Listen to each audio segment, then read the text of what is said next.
Bonjour à tous, j'espère que vous allez bien. Allez, on se retrouve pour un petit tuto sur le semis de nos fameuses betteraves que nous pouvons voir ici, pardon. Les betteraves, donc vous pouvez les semer de mars à fin juillet, début août. Hein. Dans le sud de la France, c'est pas trop un problème. Dans le nord, ce sera un peu plus compliqué, mais bon, si vous avez une serre, vous pouvez encore faire. Et si on a la chance d'avoir un été indien, peut-être, hein, bah du coup, on pourra encore avoir de la betterave même dans le nord, ou plutôt dans le nord-est, voilà. Mais bon, ça devient un peu plus compliqué, mais vous pouvez faire encore bien sûr des betteraves. Alors les betteraves, on peut les faire soit en godet, qui marche très très bien, hein, comme ceci, hein, que j'ai déjà fait.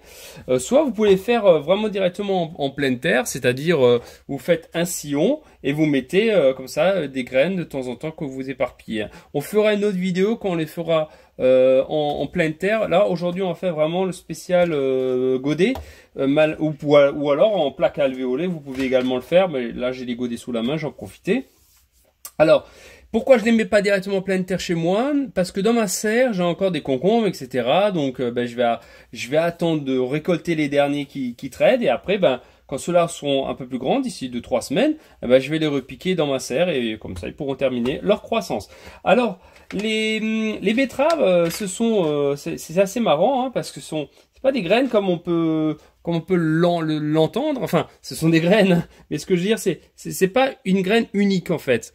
En fait, ce qu'on appelle ça, ce sont des glomérules. Hein, si on regarde de plus près. Alors, j'espère qu'on le verra bien à la caméra. Voilà. Alors ça, ce sont une multitude de graines. Il y a entre 3 et 6 graines là-dedans. 3, 6 betteraves qui sont dedans. Donc, ce sont ce qu'on appelle des glomérules. Hein. Ces glomérules, en fait, on va les semer comme on ferait un semis assez traditionnel, en fait, hein, finalement. Vous prenez la bonne terre, hein, prenez du terreau, hein, comme d'habitude. Vous remplissez votre godet. Voilà. Vous prenez, voilà, je tasse un petit peu légèrement. Je prends mon glomérule, donc ma petite graine qui est ici, que je vais simplement mettre au centre de mon godet. Juste légèrement appuyer pour qu'il rentre dedans, mais pas plus. Voilà, je recouvre un petit peu comme ça et je tasse un petit peu. Voilà, tout simplement. Vous voyez, c'est assez facile à faire. C'est à peu près comme ce qu'on a l'habitude de faire. Hein. Allez, je vous en fais encore un petit deuxième, et puis parce que j'aime bien être avec vous. Donc, je remplis mon godet assez suffisamment. Voilà, pas trop non plus.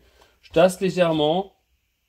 Je prends mon glomérule, donc ma petite graine de betterave, que je mets au centre, je tasse un petit peu légèrement, je recouvre, pas beaucoup, à peine de 2 mm, de 3 mm, hein, en gros. Et voilà, et c'est déjà terminé. Donc ça c'est vraiment très facile à faire, hein, comme semis. Hein, voilà. Ensuite, vous finissez bien sûr par un arrosage, hein, ça c'est très important, ça vous le savez. Hop, ça je vais nettoyer. Un arrosage très copieux. La terre, elle doit toujours rester humide, hein, ça c'est vachement important. Hein. Toujours rester humide. Voilà. Je ne vais pas le faire trop ici parce que comme c'est ma table de rempotage, je vais en avoir partout de l'eau. Mais en tout cas, vous avez compris que vous arrosez bien. Il faut toujours garder les godets humides. Mais humides, mais pas détrempés. C'est-à-dire, il ne faut pas que ça soit constamment tout le temps détrempé d'eau. Non, il faut qu'elle soit humide. Vérifiez toujours à l'humidité de votre terreau. Et ensuite, vous les placez en plein soleil. Hein. C'est une plante estivale, hein, donc n'hésitez pas à les mettre en plein soleil, surveiller l'arrosage. Et d'ici 3 semaines, on va repiquer nos betteraves en pleine terre quand on aura un peu de place dans notre jardin. Et en plus, comme il fait frais actuellement, il pleut beaucoup, moi, même en pleine terre à l'extérieur, c'est difficile maintenant de travailler un peu le potager. Donc, c'est pas grave, il pleut, on peut travailler à l'intérieur et après les stocker à l'extérieur ou sous serre, c'est aucun problème.